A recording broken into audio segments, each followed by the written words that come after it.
여러분 안녕하세요. 롱장입니다. 주말 잘 보내셨나요?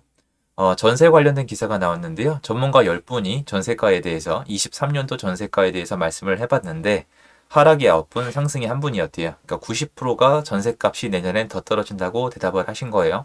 이거에 관련돼서 말씀드리고 싶어서 영상을 켰습니다. 시청하시기 전에 구독하기, 좋아요, 멤버십 부탁드리고요.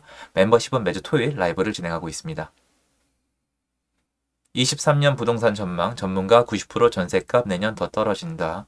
월세 선호 현상 짙어져 전문가 6명 전세값 2에서 4% 하락할 것이라고 말씀을 하셨어요. 전망. 참 조심스러운 부분이에요. 하지만 제가 여기 있는 이유는 여러분들이 궁금해하는 거에 대한 답변을 드리는 거라고 생각을 합니다. 그래서 전망에 대해서 말씀을 드리는 게 맞고요. 참 쉽지 않은 부분이지만 최대한 지금 근거가 있는 여러분이 뭔가 선택하실 때 도움이 될 수 있는 그런 것들을 준비하고자 노력을 합니다. 말씀드리는 것도 어렵네요.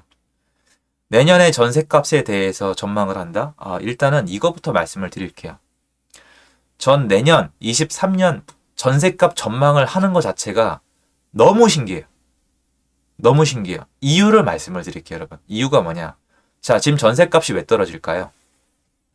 전셋값이 떨어지는 이유는 두 가지입니다. 첫 번째, 금리가 갑자기 너무 빨리 올라가니까 전세 대출 금리가 올라가서 전세 대출 금리에 돈을 내는 것보다 차라리 월세를 내는 게 나으니까. 그러니까 미국이 금리를 8개월 만에 8배로 올렸잖아요. 역사에 남는 순간이죠. 파월 아저씨가 화가 많이 나신 모양이에요. 지금도 계속 얘기를 뭘 하시는데 아무튼 간에 대출을 받았다면 이자가 2배, 3배로 늘었으니까 월세를 내는 게 낫겠다. 그리고 국가에서 전세 보증금 못 돌려받는다고 공포성을 조장했잖아요. 아니라고 얘기 못할걸요. 그런데 언론들이 나이스 하면서 여기 끼어들어서 그걸 더 증폭을 시켰죠. 지금 밖에서 웃고 있는 주체가 두 가지가 있어요. 저는 항상 생각해요. 지금 이 국가 내에서 아니면 이 전 세계에서 누가 웃고 있는가.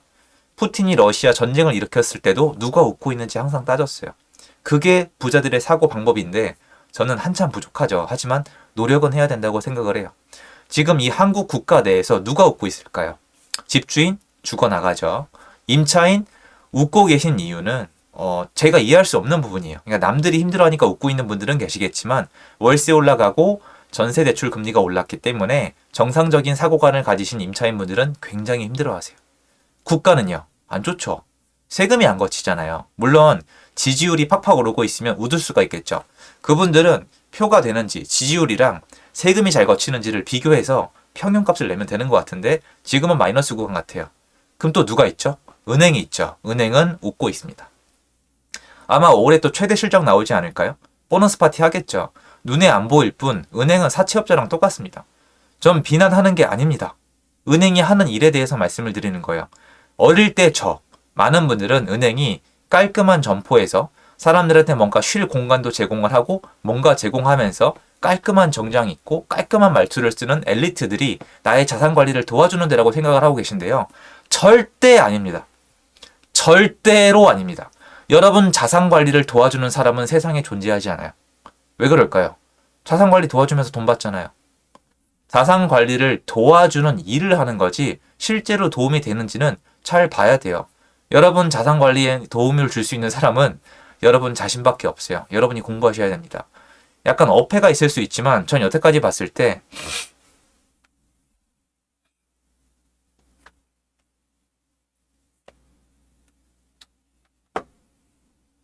약간 어폐가 있을 수 있지만 지금까지 역사를 봤을 때 은행은 살아남았고 기업과 기회는 많이 무너졌습니다. 그러면 절대적으로 무조건 도움을 주는 존재로 인식하면 안 된다고 생각을 합니다. 이 은행들은 웃고 있어요. 그리고 또 있어요. 언론. 언론은 웃고 있죠. 여러분 생각을 잘 해봅시다. 언론의 힘이 뭐죠?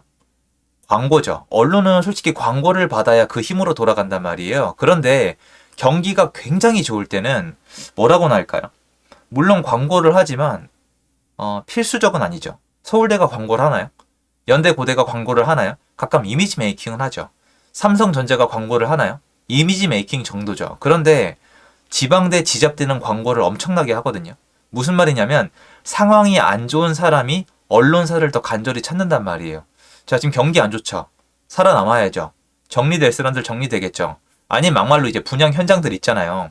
여러분 요새 안 느껴지세요? 분양하는 데가 많지도 않은데 분양하는 데가 홍보를 되게 많이 해요. 홍보성 기사를 낸단 말이에요.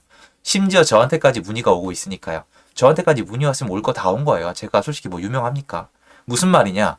언론은 앞으로도 좋아요. 지금도 좋아요. 폭락성 기사 쓰고 언론은 사건 사고가 났을 때 싸움이 붙었을 때 뭔가 안 좋을 때가 좋아요. 맞지 않습니까? 그러니까 언론도 웃고 있고 은행도 웃고 있어요. 정부도 싫고 임차인도 싫고 임대인도 싫어요. 이런 판으로 돌아가고 있단 말이에요. 그런데 지금 전세시장 전망을 하려면 이게 지금 다 들어가야 돼요. 왜 그러냐? 자, 여러분 만약에 23년 전망을 한다고 쳐요. 그런데 내년에 갑자기 국가가 지금 안 좋잖아요. 국가가 빡이 쳐서 은행한테 거의 명령을 내린 거예요.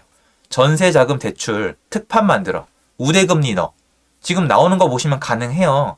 그러니까 전세자금 대출을 나오면은 LTV 80%까지 올리고 금리 4% 이상으로 받지 마. 그러면 월세보다 확 싸질 수가 있거든요. 그럼 어떻게 될까요? 전세 수요가 늘어나겠죠. 자, 그리고 두 번째.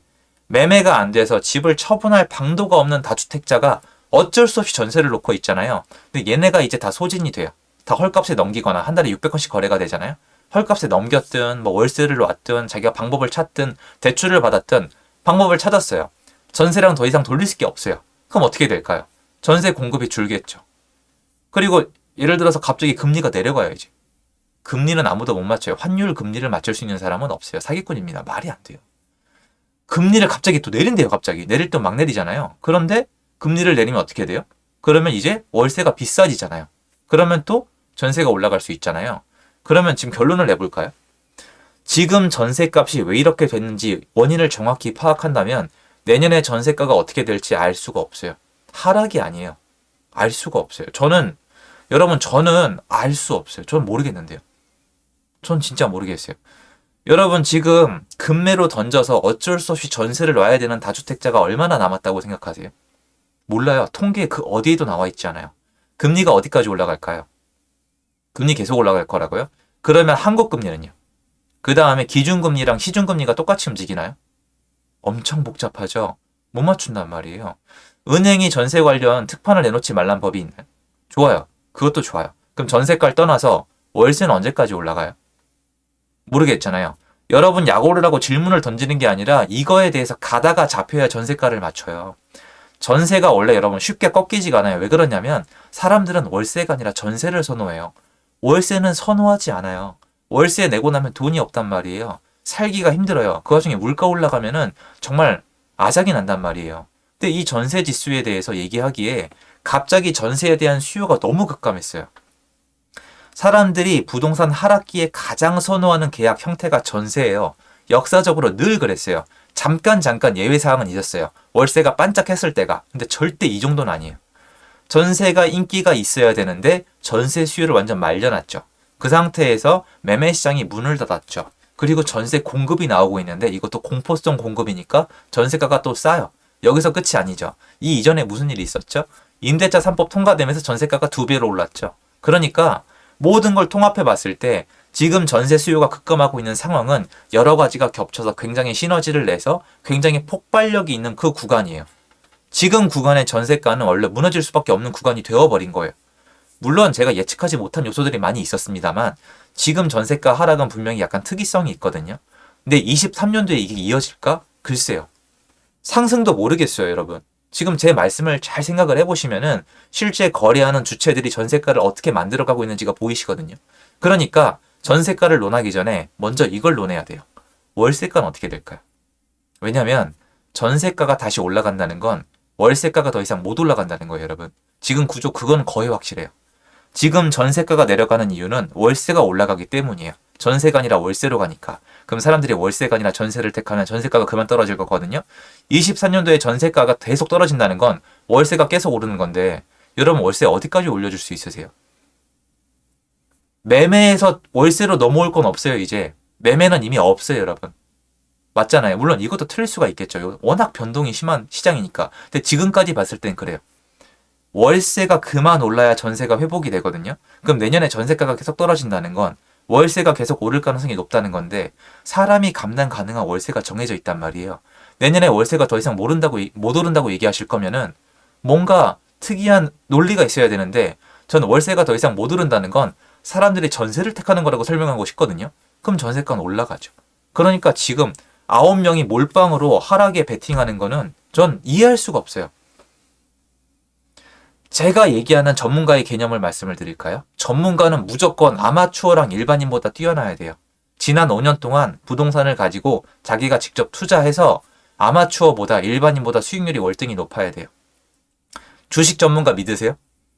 무슨 전문가야? 그 사람들이 여러분 그러면 똑같이 켜놓고 선물 옵션이나 파생 상품이나 주식하면 더 많이 벌 것 같아요? 재수 없으면 초등학생보다 못 벌걸요? 비트코인은요? 더 심할걸요? 부동산도 마찬가지예요. 저 지금 보시면 여러분보다 더 힘들잖아요. 이게 무슨 전문가예요? 그냥 많이 해본 사람인 거지. 그러니까 저는 전문가 전망 이런 거 아예 안 봐요. 아예 안 봐요. 아예. 가치가 없어요. 물론 몇몇 분들은 그 이론이 제가 이해가 가능하니까 이해를 해요. 저한테도 그렇게 하셔도 돼요, 여러분. 저 그냥 유튜버일 뿐이잖아요.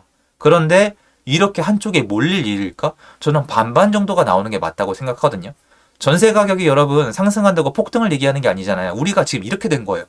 임대차 3법 통과에 의해 전세가가 2배로 폭등했잖아요. 역사에 없었어요, 여러분. 그런 적 없어요. 그런 상승은 없어요. 전세가 원래 5억 계약한 다음에 한 5억 2천? 5억 1천, 5억 2천? 아, 진짜 많이 올랐다. 5억 3천 이 정도예요. 5억 다음에 8억? 막 그 다음에 10억? 이 미친 시장이 어떻게 만들어진 건데요? 그거 반복 얘기하는 거 아니잖아요. 근데 이대로 계속 하락한다? 어디까지 떨어지는데요? 그럼 사람들은 뭐 갖다 사는데요? 월세 갖다가? 그 월세가 200, 400, 600, 800 이렇게 됩니까? 월급은요? 그대로인데? 그거까지 생각을 해보시면 여러분들이 만약에 23년도에 뭔가 계약을 앞두고 있다면 대비할 때 도움이 되지 않을까라는 마음의 영상을 만들어 봤습니다. 저는 요거 이해를 잘 못하겠습니다. 전문가분들이 진짜 찐 실력이 있다면 5대5 정도가 나오는 게 맞는 시장이 아닐까라는 말씀을 드리고 싶습니다. 물론 이게 제 입장입니다. 도움됐으면 좋겠습니다. 감사합니다.